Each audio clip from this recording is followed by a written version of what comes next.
नमस्कार, ये आकाशवाणी शिमला है। अब आप अनुराग पराशर से प्रादेशिक समाचार सुनिए। आज के मुख्य समाचार। देश भर में भारतीय सेना की तीनों टुकड़ियों ने कोरोना योद्धाओं को किया सम्मानित, हेलीकॉप्टर से पुष्प वृष्टि कर जताया आभार।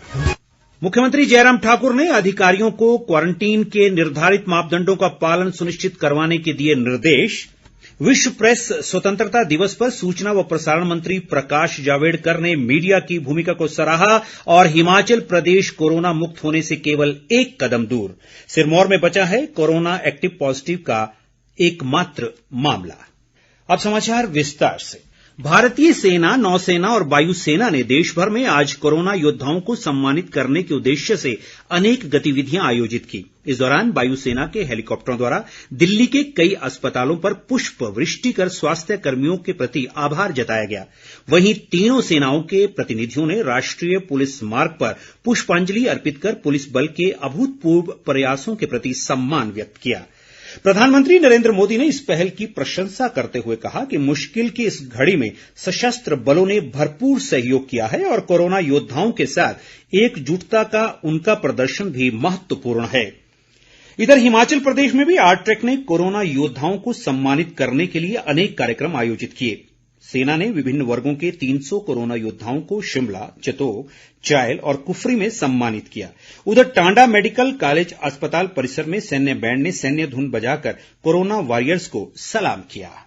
मुख्यमंत्री जयराम ठाकुर ने बाहरी राज्यों से प्रदेश में आने वाले लोगों को होम क्वारंटीन के दौरान निर्धारित मापदंडों का पालन सुनिश्चित करने के निर्देश दिए हैं।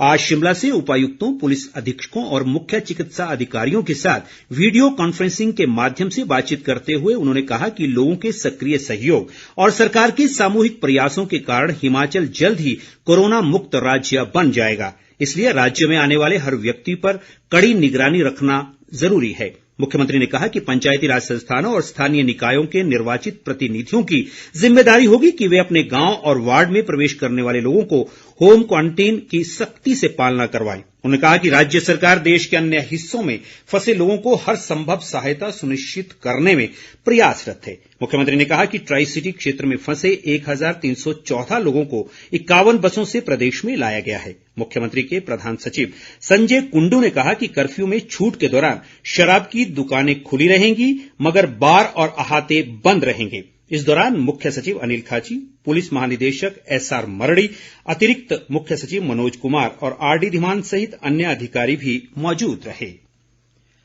कोविड-19 के चलते प्रदेश में आने व बाहर जाने वाले के लिए सरकार ने पोर्टल पर पंजीकरण अनिवार्य कर दिया है। सरकार के एक प्रवक्ता ने बताया कि प्रदेश के बाहर जाने वाले जिन लोगों के पास वाहन नहीं है वे कोविड-19 epass.hp.gov.in पर पंजीकरण करें और कोविड ई पास पर आवेदन न करें। वहीं जिन लोगों के पास वाहन है और वे हिमाचल प्रदेश में आना चाहते हैं या राज्य से बाहर जाना चाहते हैं वे इसी पोर्टल पर ई पास के लिए आवेदन कर सकते हैं। प्रवक्ता ने बताया कि इस पोर्टल पर पंजीकरण के आधार पर प्रदेश के बाहर फंसे लोगों और वापिस आने के इच्छुक लोगों की जानकारी मिल पाएगी। उन्होंने कहा कि इसी पंजीकरण से प्राप्त सूचना के आधार पर राज्य सरकार उनकी आवाजाही की उचित व्यवस्था करेगी। उन्होंने कहा कि लोगों को उनके गंतव्य तक पहुंचाने की व्यवस्था को सुनिश्चित करने के लिए सरकार ने नोडल अधिकारी नियुक्त किए हैं जो इस कार्य के लिए संबंधित राज्यों से समन्वय स्थापित करेंगे। पंजीकरण में असुविधा होने पर लोग टोल फ्री नंबर 1070 पर संपर्क कर सकते हैं। कांग्रेस के वरिष्ठ नेता व राज्यसभा में उपनेता आनंद शर्मा ने राज्य सरकार से लॉकडाउन के बाद प्रदेश के विकास और अर्थव्यवस्था को पटरी पर लाने की योजना पर स्थिति स्पष्ट करने को कहा है। आज प्रदेश कांग्रेस कमेटी की स्थायी आमंत्रित वरिष्ठ नेताओं के साथ वीडियो कॉन्फ्रेंसिंग में आनंद शर्मा ने कहा कि वैश्विक महामारी के चलते देश का इस मंदी से जल्द उभर पाना मुमकिन नहीं है। उन्होंने कहा कि कोरोना के चलते लॉकडाउन के कारण आने वाला समय बेहद गंभीर और चुनौतीपूर्ण होगा। ऐसे में सरकार को दीर्घकालिक योजना पर काम करना पड़ेगा जिससे बढ़ती अर्थव्यवस्था, बेरोजगारी, गरीबी और महंगाई जैसी जटिल समस्याओं से कारगर ढंग से निपटा जा सके। इस दौरान आनंद शर्मा और पार्टी प्रदेश प्रभारी रजनी पाटिल ने राज्य कांग्रेस कमेटी के कार्यों की सराहना की। कोरोना संकट और कर्फ्यू के चलते शिमला शहर के अस्पतालों में रक्त की कमी को दूर करने के लिए समाज सेवी संस्था उमंग फाउंडेशन ने शिवा युवक मंडल के सहयोग से शिमला ग्रामीण विधानसभा क्षेत्र के खोंडू गांव में रक्तदान शिविर का आयोजन किया। उमंग फाउंडेशन के अध्यक्ष अजय श्रीवास्तव ने बताया कि शिमला ग्रामीण क्षेत्र में कर्फ्यू के दौरान संस्था का ये तीसरा रक्तदान शिविर है। आज विश्व भर में प्रेस स्वतंत्रता दिवस मनाया जा रहा है। कोविड-19 महामारी के कारण इस वर्ष विश्व प्रेस स्वतंत्रता दिवस का विषय भय या पक्षपात मुक्त पत्रकारिता रखा गया है। सूचना और प्रसारण मंत्री प्रकाश जावड़ेकर ने कहा कि भारत में मीडिया को पूरी स्वतंत्रता है। जावड़ेकर ने कहा कि मीडिया के पास लोगों को सूचित और शिक्षित करने की ताकत है। वहीं राज्यपाल बंडारू दत्तात्रेय ने मीडिया कर्मियों को अंतर्राष्ट्रीय प्रेस स्वतंत्रता दिवस की बधाई देते हुए कहा कि स्वतंत्रता और इसके बाद मीडिया की भूमिका महत्वपूर्ण रही है। उन्होंने कहा कि मुश्किल के इस दौर में प्रदेश के मीडिया ने सरकार के दिशा निर्देशों को आम लोगों तक पहुंचाया, जिससे हिमाचल में कोरोना समाप्ति की ओर है। मुख्यमंत्री जयराम ठाकुर ने भी विश्व प्रेस स्वतंत्रता दिवस पर मीडिया कर्मियों को बधाई दी। उन्होंने अपने संदेश में कहा कि ये दिन प्रेस की स्वतंत्रता और व्यावसायिक नैतिकता के मुद्दों को दर्शाता है। उन्होंने कोविड-19 महामारी के दौरान जिम्मेदार रिपोर्टिंग के लिए सभी मीडिया कर्मियों का आभार जताया। भाजपा प्रदेश अध्यक्ष व विधायक राजीव बिंदल ने आज नाहन में कर्फ्यू और लॉकडाउन के दौरान फिर से शुरू किए गए सरकारी निर्माण कार्यों का निरीक्षण कर कार्यों की प्रगति की समीक्षा की। उन्होंने लॉकडाउन के कारण बंद सैनवाला बर्मा पापड़ी सड़क के निर्माण कार्य को फिर से शुरू करवाया और साथ ही विभिन्न पंचायतों में सैनिटाइजर और फेस कवर भी वितरित करवाए। उन्होंने कहा कि नाहन क्षेत्र में फसल कटाई और अन्य कृषि गतिविधियों को सभी तरह की बाधाओं से मुक्त रखा गया है और क्षेत्र के किसानों को हरियाणा से पशु चारा लाने के लिए प्राथमिकता के आधार पर अनुमति दी जा रही है। कांग्रेस के पूर्व प्रदेशाध्यक्ष व विधायक सुखविंदर सिंह सुक्खू ने सरकार को चिकित्सकों, नर्सों व पैरामेडिकल स्टाफ, एम्बुलेंस कर्मचारी, सफाई कर्मी और पुलिस कर्मी जैसे कोरोना योद्धाओं को 2 माह का अतिरिक्त वेतन बोनस के तौर पर देने की सलाह दी है। उन्होंने कहा कि इससे ये कर्मचारी दोगुने उत्साह के साथ कोरोना से जंग लड़ेंगे। सुक्खू ने पुलिस कर्मियों को पीपीई किट मुहैया करवाने की मांग करते हुए कहा कि पुलिसकर्मी कोरोना योद्धा के अलावा जनता के अंगरक्षक की भूमिका भी निभा रहे हैं। ऐसे में उनकी सुरक्षा के भी पूरे बंदोबस्त किए जाने चाहिए। उन्होंने सरकार से कोरोना की टेस्टिंग में तेजी लाने और मजदूर वर्ग की सुध लेने की भी अपील की। हिमाचल प्रदेश अब कोरोना मुक्त होने से केवल एक कदम दूर है। राज्य में अब एकमात्र कोरोना पॉजिटिव का एक्टिव मामला जिला सिरमौर से रह गया है। इस तरह से सबसे अधिक कोरोना पॉजिटिव मामले वाला जिला ऊना भी कोरोना मुक्त जिलों की सूची में शामिल हो गया है।